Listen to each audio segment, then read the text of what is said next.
Wala, hindi. Friends lang muna kami. Friends lang, syempre, career muna, di ba? Eh, kung sasabihin nyo, hindi kami na-apekto sa issue, di ba? Na-apektuhan talaga. Pero, parang wake-up call na, focus na lang kami sa career muna.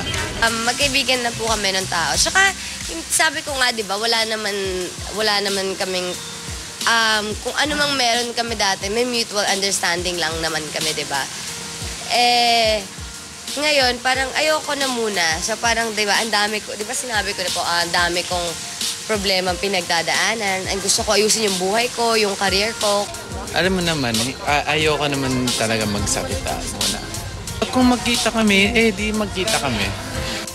Hindi naman itinatanggi ni Katrina na nagkita sila ni Chris during their stay in Boracay. Pinuntahan niya po ako sa room. Kasama ko yung mga pinsan ko, di ba? Ang dami-dami namin sa room. 5 ata kami dun.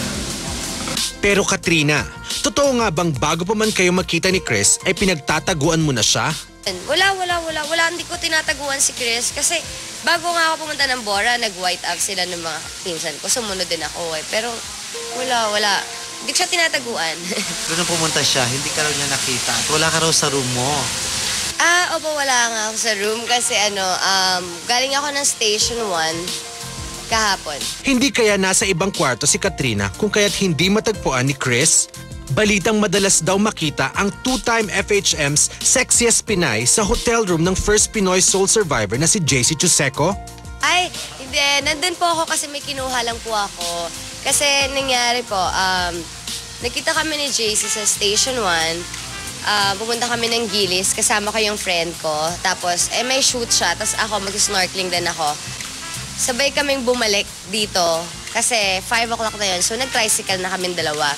Tapos, sabi niya, sabi ko, walang signal dun sa, sa room. Gusto niya sumama sa amin after ng shoot.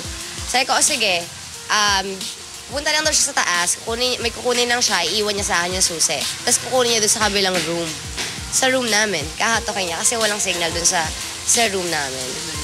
Pero pumunta siya sa room mo? Nung hinanghiram ng charger. Kasi wala po ako sa loob na room eh. Kasama ko po yung crew ng hirit. Hindi naman totoo yung tago si Katrina. Hindi po. Lalong hindi. Dahil wala rin ako dun eh. Mga 2 o'clock yata ako ng umaga nakauwi. Single pareho sina Katrina at JC. Nagkasama na rin sila sa series na Dear Friend. Posible kayang mauwi sa totohanan ng pagkakalik nila sa isa't isa? Nalilink naman. Wala naman. Ay, talaga. Hindi, kaibigan ko lang po si Kat kasi nakasama ko siya sa Dear Friend tsaka sa Maynila. Hindi. Magkaibigan lang po kami dalawa ng tao. Oo, masasabi ko po ngayon, magkaibigan lang. Promise!